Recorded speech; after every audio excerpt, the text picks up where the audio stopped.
Now, from your breaking news leader, this is KKTV 11 News This Morning. Listen, there are a lot of emotions, I get it, but this is something different. And we can't sustain this as a community as we move forward. An 11 breaking news alert. Protests end in gunfire on the streets of Ferguson, Missouri. We're tracking the latest information this morning. What happened right before the bullets started flying? And closer to home, local leaders gearing up to sell a tax hike to pay for pothole repairs. How much money you'll be asked to fork over to fix those damaged streets. And right now, toxic waste spilling into a Colorado river. What's being done to keep this from getting bigger? We'll be sure and let you know.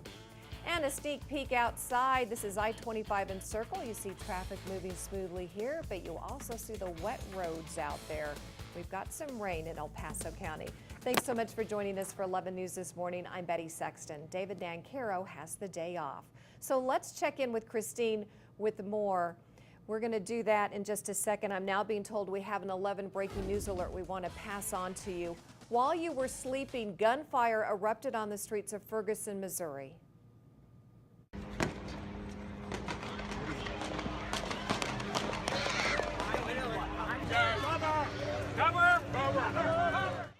Hear the yelling, you hear the commotion there. This happened at a protest marking the anniversary of the death of 18-year-old Michael Brown.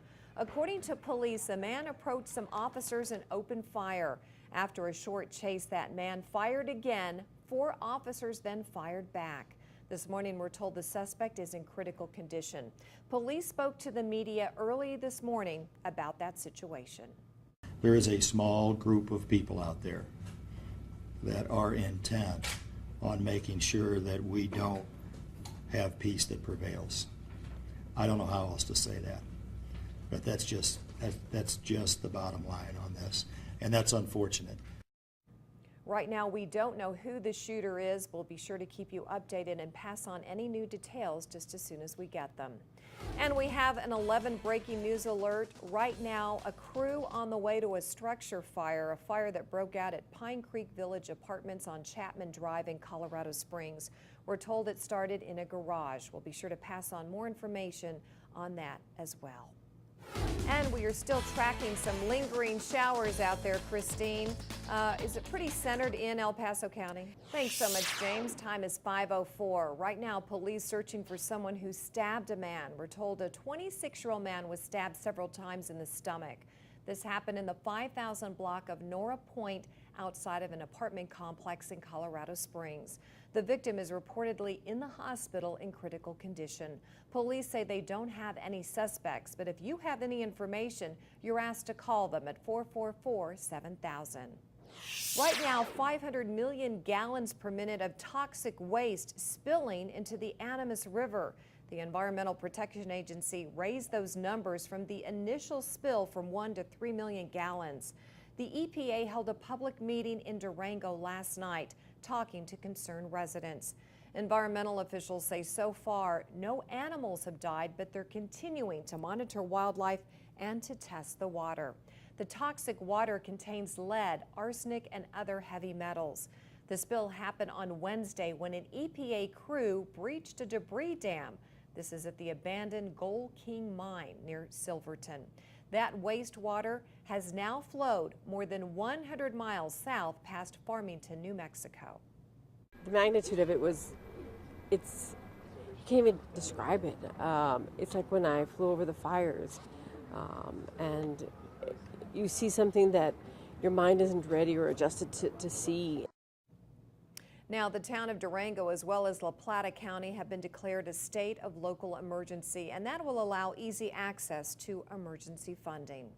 This morning, police searching for a teenager who opened fire at an apartment complex.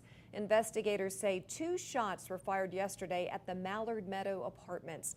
This is near Fountain and Shelton.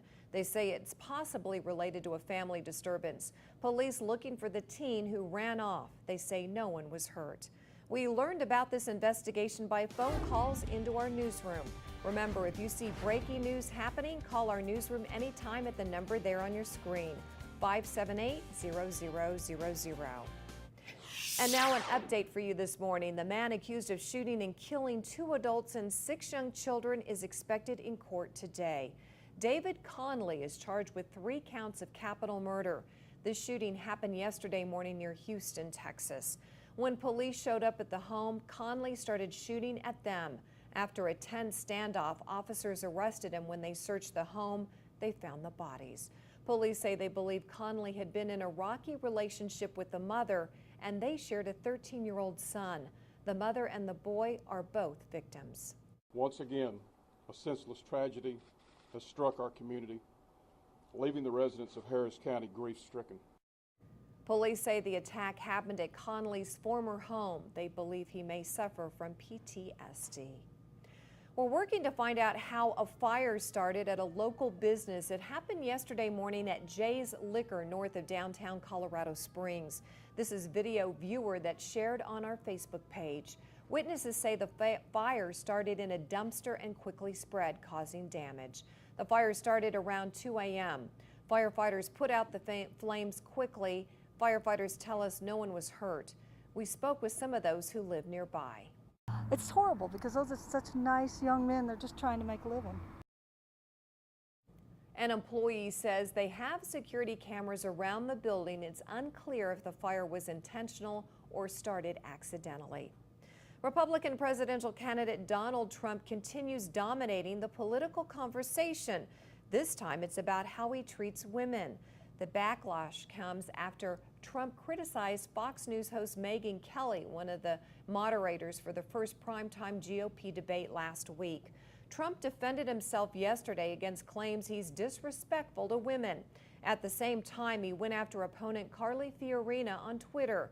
He says she has 0 chance of winning the nomination. As crazy as this presidential campaign process is, it does in fact give voters a window into how people respond under pressure over time. Fellow Republican contenders are now worried that Trump's comments could hurt the party's chances with women. Meantime, Hillary Clinton will be talking about making college education more affordable. Her competitor being treated like a rock star. We're talking about Democrat Bernie Sanders, where folks are camping out in Portland, Oregon for a chance to meet him. I have a day off from work, and I said, you know, I'm going to be here at 6:45 a.m. I'm going to shake his hand. He's got this excitement growing because he understands what real Americans want. People say they're more interested in Sanders right now because they believe Hillary Clinton is only interested in raising money. Well, the thunder may have kept you up last night, but a lot of folks saw the lightning. In fact, several viewers posted pictures and videos to our Facebook page. Take a look. This is from Charlene. She says this was taken near Mark Scheffel and Constitution. And we also have video from right outside of our news station. This is after midnight.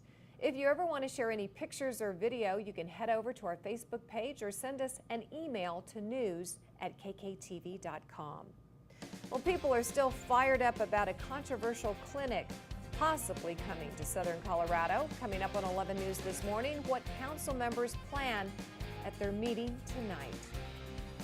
But first, police searching for answers about a body found at a Confederate monument. What we're learning about that and that situation. And we want to take you live outside here in Colorado Springs, I-25 and Glen Eagle. You can see traffic moving smoothly here. We'll be sure to pass on new details because we've got James Brown in the house, and also Christine Rapp will have your complete forecast. That and more just a few minutes away.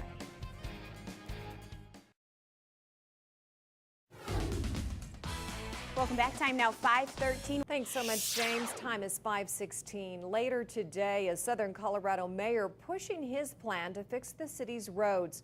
A lot of folks complaining about the streets, and they're just a mess. 11 News reporter Gina Esposito is live in our newsroom. Gina, you've been looking into this situation. What is the mayor proposing?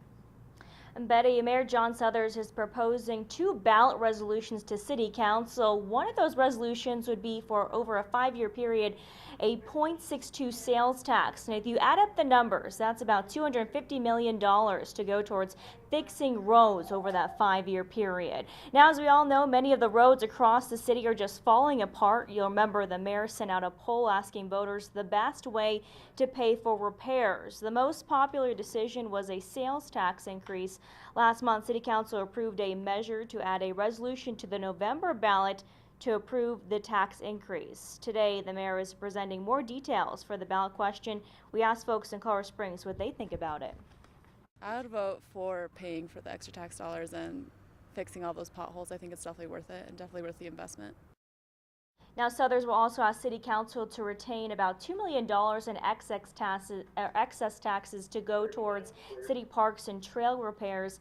Coming up in the next half hour, 11 News this morning, we're going to be talking about what this sales tax could mean for your family. For now, live in the newsroom, I'm Gina Esposito, KKTV 11 News. All right, Gina, thanks so much.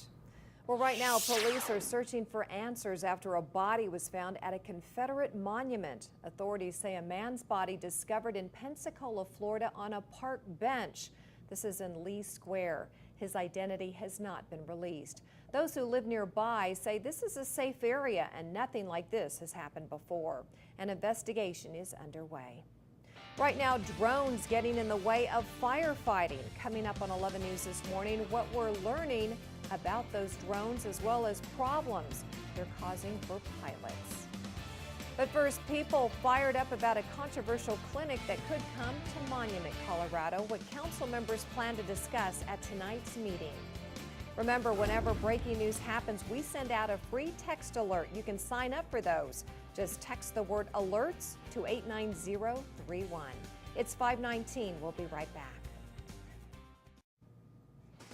Welcome back to 11 News this morning. You're looking live at I-25 Powers and Carefree. Traffic moving smoothly here. Temperature 59 degrees and damp and rainy in Colorado Springs. Welcome back to 11 News this morning. I'm Betty Sexton. Happening now, another meeting about a controversial clinic in southern Colorado. We have video from the last month's meeting.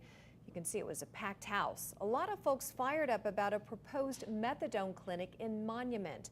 Council members there will talk about an appeal filed over the location of that clinic. They know how upset some people are. The effects can range from property values decreasing. There's going to be a lot more transients in the area, more drugs, more crime. That meeting scheduled for 6:30 p.m. tonight at the Lewis Palmer School District Administration Building. Now let's send things over to Christine. Thanks, Betty. We are still tracking some active weather out here this morning. And welcome back to 11 News this morning. We're showing you a live look here of Powers and Hancock, where the temperature is 59 degrees. Thanks so much for staying with us. I'm Betty Sexton.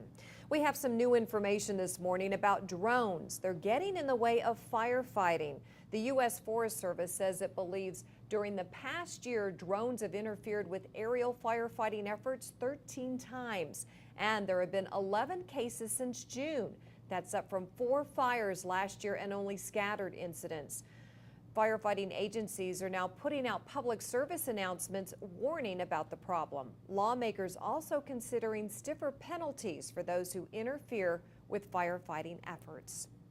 And drones continue to be a problem for commercial pilots. The FAA is investigating this right now. 4 flights reported seeing a drone near Newark Airport on Sunday.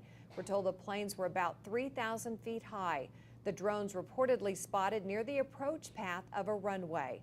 No flights were changed and they all landed safely. Well, hundreds of people out of their homes this morning as crews battle a growing wildfire.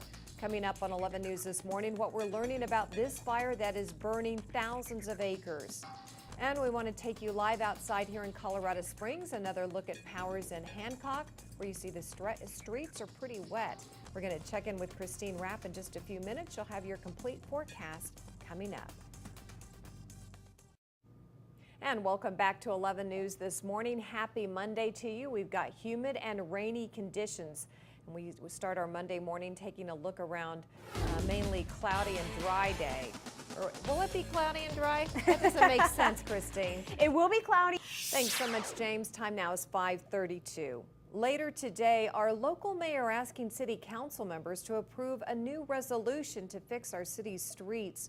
11 News reporter Gina Esposito is live in the newsroom for us. So Gina, this request could be a tax increase. So what does that mean for all of us? Betty, if the sale tax is approved, then that means that each voter would have to pay a 0.62 in addition on every $100 that they spend. Now, all of this, as we know, many of the roads across the city are just falling apart. Mayor John Suthers is presenting 2 ballot resolutions to City Council. One resolution is a 5-year 0.62 sales tax, which, if you add up the numbers, is an estimated $250 million to fix the roads over that time period. A second ballot resolution asks City Council to keep about $2 million in additional taxes that would be used for trail improvements at city parks. Last month, City Council approved a measure to add a resolution to the November ballot to approve the tax increase. We talked with families in the city last night about all of this. I think it would be worth it because I think it's an inconvenience, and getting to work every day and having to avoid potholes just kind of waste your time. And I think it would be definitely worth paying the extra tax dollars to have the potholes fixed. Now today, the mayor is presenting more details about that ballot resolution. The city and the mayor both have to agree on the phrasing of that question by September 4th. Live in the newsroom, I'm Gina Esposito, KKTV 11 News. All right, Gina, thanks so much. This morning, a woman shot by police facing serious charges. This happened in Washington, D.C. Officers say Renita Nettles is accused of starting a fire at a home. When police showed up at the house, Nettles was allegedly walking towards them with a knife, refusing to drop it. That's when one officer shot her. Nettles now facing arson and assault. She is recovering at a hospital. We're told she'll be all right. And new this morning, 7 people hurt in a bomb attack, now recovering. Reports say that a police station in Turkey was hit with a bomb. 5 police officers and 2 civilians were injured in that attack. According to reports, the blast set off a fire, causing part of the 3-story building to collapse. The attack comes at a time when Turkey is taking a more active role against Islamic State militants. This morning, 2 young children dead in an apparent murder-suicide. This happened in North Carolina. Authorities say Sean Fuller fatally shot his children before shooting himself. The victims were just 3 and 4 years old. Police say the 31-year-old gunman was drinking and got into a fight with the boy's mother. Neighbors of the family say they're shocked. You gotta be kidding me. It was just little boys. Good God of mercy. Fuller was taken to a local hospital. We have no word about his condition. We'll be sure to let you know more just as soon as we get those details. Later today, a man accused of killing a social worker will be in court. Police say 48-year-old Laura Sobel was shot to death as she left work in Vermont. They say she was shot by 40-year-old Jody Herring. Herring is also accused of shooting and killing her 2 cousins and aunt right before shooting Laura. Herring is expected to be in court later today. We'll be sure to let you know what happens.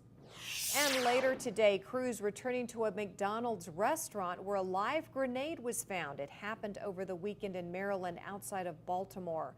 Groundskeepers were tearing up a sidewalk when they discovered something metal. It was a grenade about 10 to 15 inches in the ground.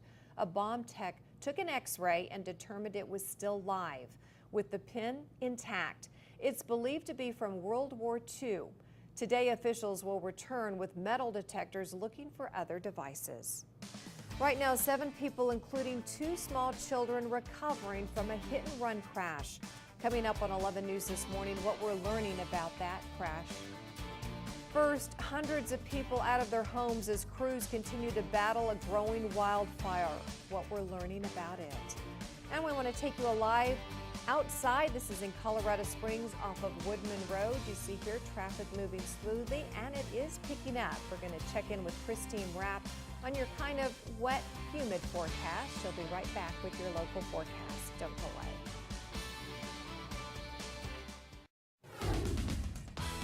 Welcome back. It's now 5:39 here on your Monday morning. So much, James. Time is 5:42. Right now, crews working to put out a growing wildfire. The Willow Fire in Nevada has consumed more than 6,000 acres. 1,000 homes are evacuated. According to firefighters, air tankers, helicopters, and other fire departments are helping to fight the flames. So far, about 11 buildings have been destroyed. That could include some homes. We'll be sure to keep you updated on this fire as we get more details. And another fire is causing some concern in California. People are out of their homes because of the Jerusalem fire. It's burned 3,000 acres so far. Crews are working right now to direct the fire away from those homes. Fire officials say the Rocky Fire is still smoldering nearby, and the resources used there are now being used to fight this fire. We'll keep you updated on this situation. A young boy who fell into a hole has died. Authorities in Florida say a 1-year-old boy named Wyatt Steed was wandering around outside. Deputies were searching outside of this apartment complex when they found him. The child had fallen into a hole that had opened up in the ground here behind Unit D at one of the complexes, and that hole was about 23 inches long, 30 inches wide. Deputies gave the boy CPR until medics arrived. The boy died a little while later. Right now, that investigation continues. This morning, 7 people, including 2 young children, are recovering after a hit-and-run crash. According to police in Los Angeles, the driver of a car got out and ran away. Reports show the victims range in age from 1 month to 50 years old. Authorities believe speed and alcohol are factors in that crash. A rally for a woman who was found dead in her jail cell becomes violent. People were pushed out of the sheriff's department in Texas. They were protesting the death of Sandra Bland, found dead in July. As we've been reporting, she was arrested during a traffic stop. Protesters were screaming at deputies. One person says they locked some people inside before they were pushed out. I guess the police opened the door and they started running and I got trampled. No other details are being released right now. We'll let you know when the sheriff's office responds. Hundreds of people forced to evacuate a popular ballpark. Coming up on 11 News this morning, what we're learning about the cause of that evacuation. Remember, if you see breaking news, call our newsroom anytime at this number, 578-0000. It's 5:45. We'll be right back. And welcome back to 11 News this morning. You're looking at a live look at I-25 and Woodman Road, where traffic is moving pretty smoothly. Temperature right now is 59 degrees. I'm Betty Sexton. A legendary figure from the NFL has passed away. Maybe you heard about this. Frank Gifford died yesterday. According to a statement from Gifford's family, he died from natural causes. Gifford was a halfback and a wide receiver for the New York Giants. He was inducted into both the College Football Hall of Fame and the Pro Football Hall of Fame. After his playing days were over, Gifford was a longtime sports broadcaster. He was 84 years old. Teams from France are ramping up their search for debris from flight MH370. The French Prime Minister ordered more involvement from his country. Now air crews, ships, and troops are combing the beaches of Reunion Island. Conflicting reports this morning about debris recovered so far. Malaysian officials say they've handed over items that could be a seat cushion and a window panel. French authorities say they haven't received anything that is obviously from an aircraft. We'll keep you posted. Families of 2 missing teens have now called off their private search for their sons. You may recall this story taking place in Florida. The Coast Guard spent a week searching for Perry Cohen and Austin Stephanos. They were both 14. Volunteers have been searching the waters off the Georgia and Carolina coast by helicopter, plane, and boat. They now say there is no new credible evidence or clues to guide their search. They also are releasing a statement saying that they hope the boys will one day be returned to them. They're now starting a foundation which promotes boater safety. Happening today, we'll learn more about human remains found in Woodland Park. The discovery was made Thursday afternoon at a construction site, but police won't specify where. The Teller County coroner is working to identify those remains. We'll be sure to pass on any new information as it becomes available. Well, a popular raw snack is being treated a little differently. Coming up on 11 News this morning, what a new machine is doing to make food safer. But first, hundreds of people forced to evacuate a popular ballpark. What we're learning about the cause of that evacuation. And from Chicago to Colorado Springs, a live look at Academy here in Lehman. Traffic moving smoothly there. We're going to check in with Christine Rapp for your full forecast in just a moment. Don't go away. And welcome back to 11 News this morning. I'm Betty Sexton. David Nancaro has the day off. So let's check in with Christine. We've had a lot of activity in the weather department. We have an 11 breaking weather alert, right, Christine? Yeah, we had a flash flood warning. Thanks so much, James. It's 5:54. Some people attending a ball game were shaken up after they were being evacuated. A bomb threat at Wrigley Field in Chicago yesterday. Police were searching the ball field for about an hour. Then people were allowed back inside. No injuries were reported. No report of a bomb being found. A baby on the mend this morning after major surgery. 11-month-old Paitlin Walters looks great here, doesn't she? She had a liver transplant 2 weeks ago. She's recovering in a Wisconsin hospital. Her mother says doctors originally told her that Paitlin had the flu, but they took her to the ER to be sure, and that's when they found out that her liver was failing. By the time we got here, it was already too late. It was pretty much dead, the liver. The risk of dying is 100% because once the liver has totally failed, the other organs will follow. The mother's cousin was a match and went into surgery the next day to save Peyton's life. Doctors say she will survive and lead a normal life, but she has to take medicine to control her immune system. New this morning, a popular raw snack is now being treated a little differently. Food technology company RF Biocitics makes this kind of machine that you see here. It's used to pasteurize almonds without using any chemicals. This is taking place in California. The process works to get rid of microorganisms that can cause foodborne illnesses. Our long-term vision is to assemble a portfolio of food safety technologies that we can use to address what consumers are really demanding, which is a safe, chemical-free food supply. Researchers say the goal is to expand the types of food they treat, including dried fruit. Right now, they're working to educate people about the benefits of pasteurizing foods chemical-free. Well, thanks so much for keeping it here on 11 News this morning. We've got Christine in the house to tell you about some changes in your weather department. We're under an 11 breaking weather alert. Also, James Brown in the house as well. He'll let you know about any big traffic concerns out there. Remember, if you have any questions, keep it right here, KKTV, KKTV.com, also on Facebook and Twitter. We'll be right back.